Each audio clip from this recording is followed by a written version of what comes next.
Ezhumalaiyan arts and science college மற்றும் Ezhumalaiyan polytechnic college Nannilam. கட்டண சலுகையுடன் degree மற்றும் டிப்ளமோ படிப்புக்கான அட்மிஷன் நடைபெறுகிறது.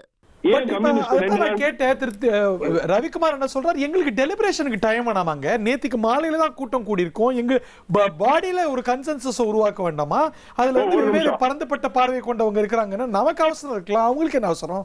சரி, கம்யூனிஸ்ட் கட்சிகள் எந்த பாதையில் செல்கிறார்களோ அதே பாதையில் தான் நாங்கள் செல்வோம், ஒருமித்த கருத்துடன் தான் முடிவெடுப்போம். இது யாரு சொன்னாங்க? அவங்க தான் சொல்றாங்க. இந்த நொடி வரைக்கும் அதான் சொல்றாங்க. கொஞ்ச நேரத்துக்கு முன்னாடி, நீங்க ஜாயின் பண்றதுக்கு முன்னாடி ஜாயின் பண்ணவர் திரு ரவிக்குமார் கம்யூனிஸ்ட் ஓட்டி தான் எங்க நிலைப்பாடு இருக்குன்னு அவர் திருப்பி சொல்றாரு. அப்ப முடிஞ்சு அப்ப என்ன, அப்ப வேற என்ன பிரச்சனை? கம்யூனிஸ்ட் ஒட்டி தான் உங்க முடிவு இருக்கும்னா நீங்க ஆதரவு தெரிவிக்க போறீங்க தானே அர்த்தம். அதான் சொல்ல போறாங்க. அப்ப ஏன் லெட்டர் கொடுக்கல? எந்த தாமதத்துக்கு என்ன காரணம் சொல்லுங்களேன். இத தாமதம்னு சொல்லாதீங்க, எங்களுக்கு டியூ ப்ராசஸ்க்கு டைம் கொடுங்கங்கறாங்க. இல்ல ஹரி, அப்ப கம்யூனிஸ்ட் டியூ ப்ராசஸ்க்கு டைம் எடுக்கலையா? சார், அந்த டைம் டேபிள் அவங்க முதல்ல செஞ்சாங்க, இவங்க நேத்துக்கு மாலையில செஞ்சாங்க, இன்னைக்கு மாலையில அறிவிக்கறாங்க. ஒன் வே ஆர் எதுக்கு நேற்று இரவு எதுக்கு நீங்க போய் திரு ஸ்டாலினை சந்திக்கிறீங்க? முன்னாள் முதலமைச்சரை ஏன் நீங்கள் நேற்று போய் சந்திக்கிறீங்க? அந்த கூட்டணி விட்டு வெளியே வர போறீங்க இல்லையா? இல்ல வெளியே வர போறது இல்ல, அதுதான் கம்யூனிஸ்டும் தெரிவிக்கிறாங்க. மக்கள் பிரச்சனைகளில் நாங்கள் திமுகவுடன் தான் ஒன்றாக இருப்போம் என்று திரு சண்முகம் கூறுகிறார். அப்படின்னா அதுக்கு என்ன அர்த்தம்? திமுகவோட கூட்டணி தாவேகாவுக்கு ஆதரவு. ஆமா, அதுதான் நிலைப்பாடு. இப்ப 3 கட்சிகளுக்கும் திமுகவோட கூட்டணி தாவேகா அரசுக்கு ஆதரவு. ஆமா, இது எப்படிங்கறது மக்கள் தான் புரிஞ்சுக்கணும். மக்களுக்கு தான் ஒண்ணுமே புரியல. பொலிட்டிக்கல் த்ரில்லர் மாதிரி இருக்குல்ல டாக்டர்? ஆமா, நமக்கே புரியல ஒண்ணுமே என்ன நடக்குதுங்கிறது. இப்போ how this will play out, இது வெறும் ஒரு ஆட்சி அமைக்கிறது இல்லாத வேற ஏதாவது ஒரு பிரச்சனைனா கூட பரவாயில்ல. டே டு டே எப்படி ஒரு கவர்மெண்ட் ஃபங்க்ஷன் ஆகும்? நாளைக்கு வந்து திமுக ஒரு போராட்டம் அறிவிக்கிறாங்க ஏதோ ஒரு இஷ்யூல, அப்ப கம்யூனிஸ்ட் கட்சியும் விசிகே எந்த பக்கம் நிற்பாங்க? Suman sir, just a light conversation. IPL viewership said to have been dropped by 25%. இது காரணம் இதான் நினைக்கிறீங்களா? கடந்த ஒரு வாரத்துல IPL viewership கிராஷ் ஆனதுக்கு நிச்சயமா இது ஒரு காரணம் நிச்சயமா இருக்கலாம். பட் அது நேஷன் வைடு கிராஷ் ஆயிருக்கு, நம்ம தமிழ்நாட்டுல மட்டும் இல்ல. ஓகே, ஆனா தேசிய அளவுல கவனிக்கப்படுது பாருங்க. இது வந்து நாளைக்கு ஒரு ஃபியூச்சர் பிலிம் மேக்கர்ஸ்க்கு ஒரு பொலிட்டிக்கல் த்ரில்லருக்கான நல்ல ஸ்கிரிப்ட் இல்ல நம்ம பார்த்துட்டு இருக்கிறது. ஆமா, இதை வச்சு பட் இதுக்கு அப்புறம் பேக் ரூம்ல என்னெல்லாம் நடந்ததுங்கிறது வந்து வெளியே வரும் மெதுவா. இன்னொரு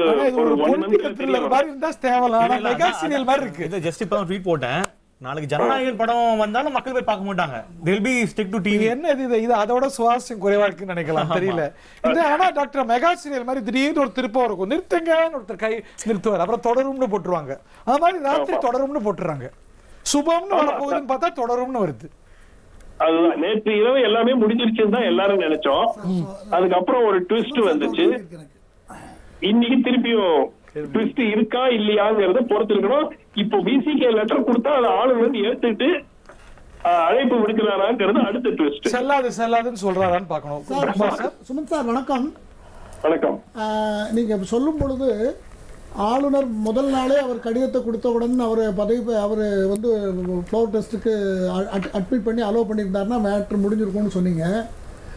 ஆனால் அவர் சிங்கிள் லார்ஜஸ்ட் பார்ட்டிங்கிற இதில் ஆர்டரில் கொடுக்காம கூட்டணி கட்சியினுடைய ஃபார்முலாவில் கொடுத்துட்டாரு. கூட்டணி கட்சினா 112 அவருக்கு ஆல்ரெடி 108 ஒரு 113 சீட்டை தான் அவர் சொல்லியிருக்கிறார். பாக்கி யாரெல்லாம் இருக்காங்கிற கேள்வி எழுமோ இல்லையோ? நான் ஒண்ணு கேட்கிறேன். இது வரைக்கும் மொத்தம் 3 வாட்டி போயிட்டு வந்திருக்காரு. ஒருவேளை முதல் முறை அது டெக்னிக்கலி இன்கரெக்ட்னா 2வது நாள் போய் பார்த்தாரு இல்லையா? 2வது நாள் பார்க்கும்போது இந்த லெட்டரை மாத்தி கொடுத்துருக்கலாம்ல. 107 தான் நாங்க கோரிக்கை ஆட்சி அமைக்க கோருகிறோம், சட்டமன்றத்துல நாங்க பெரும்பான்மையை நிரூபிப்போம்.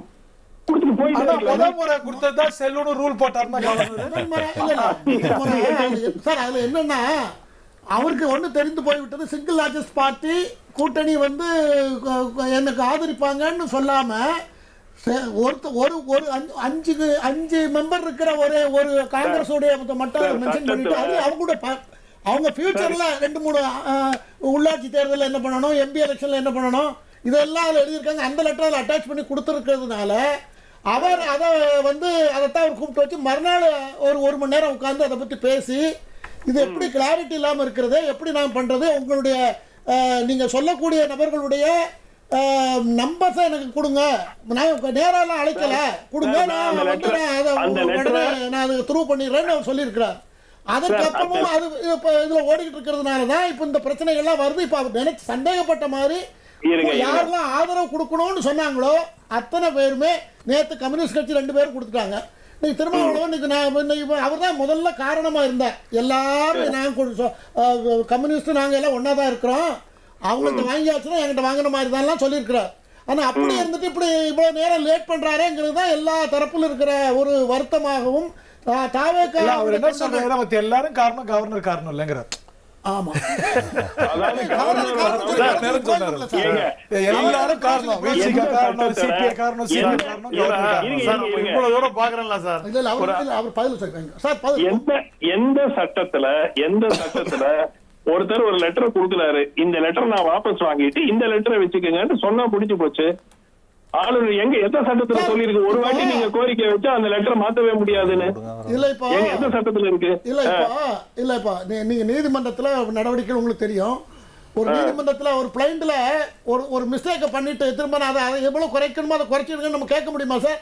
சார் நீதிமன்றத்துல என்ன சொல்லுவாங்க, ஃப்ரெஷ் பெட்டிஷன் எடுத்துட்டு வந்து கொடுங்க, மறுபடியும் கரெக்ஷன் பண்ணி அவருக்கு ஒரு சந்தேகம் வந்துட்டு சார். அது அவருடைய ஆர்டிகல் 163 நீங்க கவர்மெண்ட் ஆபீஸ்லாம் பார்த்தது இல்லையா? நீங்க கவர்மெண்ட் ஆபீஸ்லாம் பார்த்தது இல்லையா? அது ஒரு பாட்டியம் எல்லாம் எழுத தெரியாம ஒரு ஃபார்ம்ல போய் எழுதி கொடுப்பாங்க. அதுல ஏதாவது குறை கண்டு ஒரு அதிகாரி செல்லாது நிராகரிச்சிருவாரு. அந்த மாதிரி இல்லையா? தமிழிசை சவுந்தரராஜன் தெளிவா கொடுத்தாங்க. அதுதான் என்னுடைய கணிப்பு. அதுதான் அவரை சொல்லி குறை சொல்லி பிரயோஜனம் இல்லை என்பது என்னுடைய சார். கவர்னர் காரணம் இல்ல சார், திருமாவளவன் காரணம், காங்கிரஸ் காரணம், திமுக காரணம், அதிமுக காரணம், முக்கியமா விஜய் காரணம், தமிழக மக்கள் காரணம். ஏங்க அவர் வந்து என்டிஏ-உடன் கூட்டணி அமைத்தால் விஜய் இது 5ஆம் தேதி காலையில 10 மணிக்கே வந்து சிஎம் ஸ்வேரின் ஆயிருப்பாரு. இது எப்படி எழுதி கொடுத்திருந்தாலும் நடந்திருக்கும். அது என்ன, அது வெறும் பிளாங்க் பேப்பர்ல கையெழுத்து போட்டு கூட நடந்திருக்கும். அது எல்லாருக்கும் தெரிஞ்ச ஒன்று. இதுக்கு நான் ஒன்றும் பதில் சொல்ல முடியாது. குமார் சார் ஃப்ரேம்ல காட்டுங்க, அவ்வளோ அழகா இருக்கும். குமார் சார் காட்டுங்கப்பா ஃப்ரேம்ல.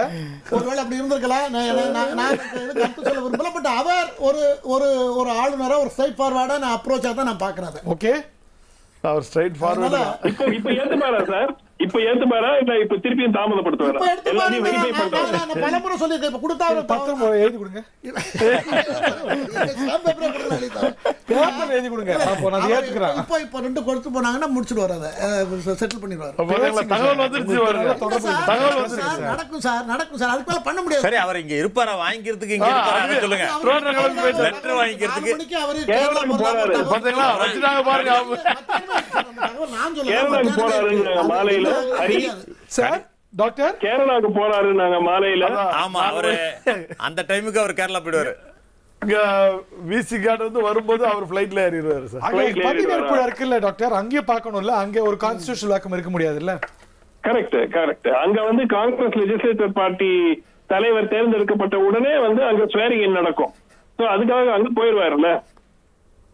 நாளைக்கு இருக்கு சார், நாளைக்கு நமக்கு டைம் இருக்கு. நாளைக்கு தான் நீங்க சொன்ன அந்த அதாவது நாளை இரவிற்குள் அரசு assembly has to be constituted by day after tomorrow early morning. Ezhumalaiyan arts and science college மற்றும் ஏழுமலையான் பாலிடெக்னிக் காலேஜ் நன்னிலம் கட்டண சலுகையுடன் டிகிரி மற்றும் டிப்ளமோ படிப்புக்கான அட்மிஷன் நடைபெறுகிறது.